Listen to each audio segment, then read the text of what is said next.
Hey guys, Bruce here with BK Industrial Coatings. I want to take a moment just to go through rinseless wash techniques. This is going to be your kind of intermittent type washing in between maintenance washes. This works good for ceramic coated vehicles as well as non-coated vehicles. So we've got this van here. This is not a ceramic coated vehicle. Kind of go through the tools list real quick. You're going to use the rinseless wash sponge. Yours is going to be a lot cleaner than mine. This washes tractors, so it picks up a lot more. But you've got these deep cells in there, which is going to lock in all of the dirt, help keep it from spreading it around the paint. And this is a grit guard. There's a lot of them out there. This is just the style that we landed on, that we like. This is going to go in your wash bucket. This is the only liquid that you're going to use. So you're going to fill it up with water, and then a rinseless wash solution. This happens to be the brand that we like. It's not the only one out there, but ONR, Wash and Shine, the rinseless wash solution. And then you'll just follow the instructions on the bottle for how much to pour in your bucket. And then I always recommend using a dedicated car drying towel. This is gonna be the microfiber style towel, and only use it to dry your vehicles.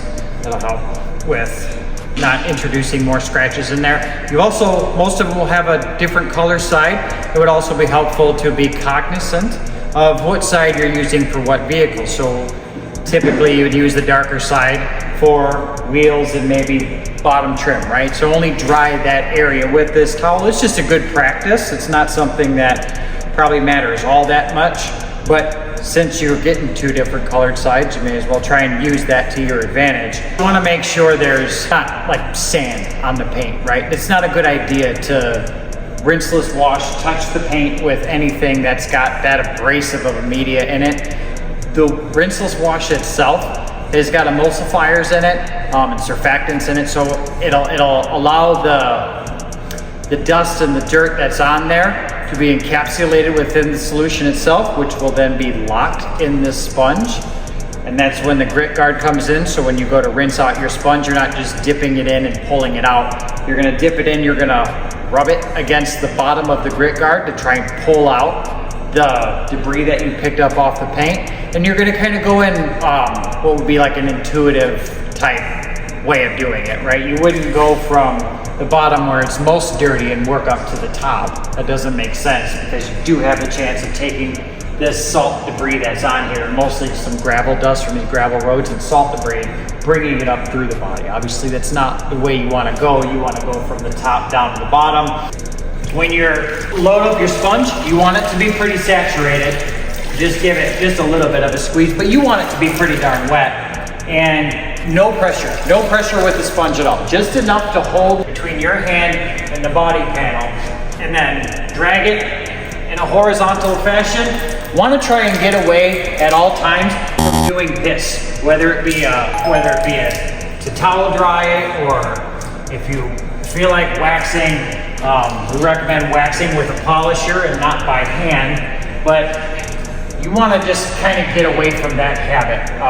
We all have it. I had it too. Washing chemical technology has come far enough to where, with using kind of harm reduction practices with your paint, you can wash like this year-round without worrying about introducing swirls into your paint, providing you take simple steps like using the dedicated car drying towel. A towel that's made for drying vehicles that only gets used for that purpose.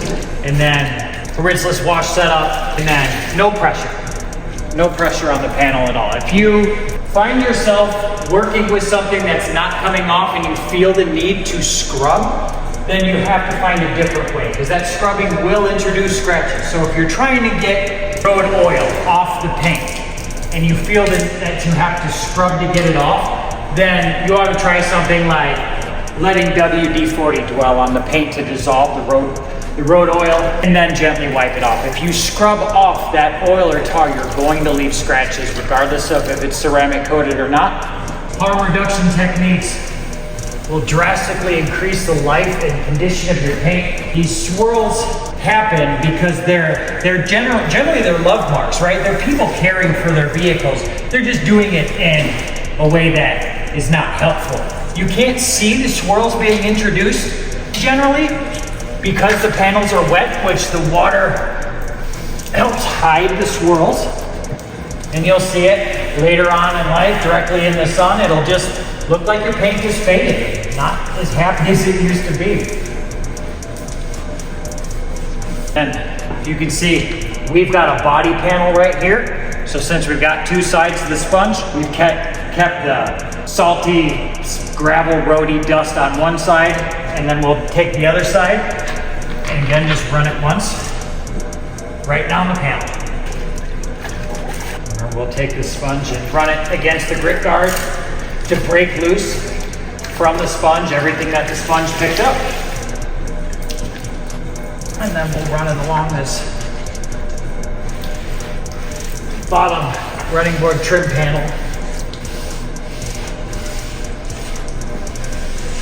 You can use that technique with wheels. I would recommend, if you've got a pressure washer, to pressure wash off your wheels first. If you don't, you can use it for wheels as well. It's hard to run a sponge into all of these areas without using a lot of pressure. So just be mindful if you are washing wheels with a sponge that naturally you're going to be putting a lot of pressure with your fingers trying to direct it into all those angles. So just be cognizant of that. When it comes to using a towel to dry a car, if it's a hood, you want to just grab one end and toss it on the hood and drag it back using only the weight of the towel. Since you can't do that on the side of a vehicle, you're just going to want to hold it like you do the sponge. Just enough weight to keep the towel on the paint. Anytime you've got standing water that's allowed to dry on the paint, any kind of minerals that are in the water are going to leave water spots.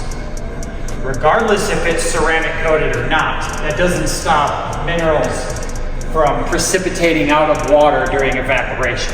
So the misleading information out there about ceramic coatings is they don't leave water spots. It's not that the coating doesn't leave water spots, it's just that the coating rejects water enough off of the paint that there's not as much standing water on the paint to evaporate off and leave the mineral deposit behind. With that said, dry your ceramic coated vehicles. If they are ceramic coated, you can use a blower like a leaf blower to get the majority of it off, but you are going to have little droplets of water randomly throughout the paint or dripping down from your side mirrors. If you let those dry, those are gonna dry and either leave streaks or watermarks. Some misleading information about ceramic coatings out on the internet.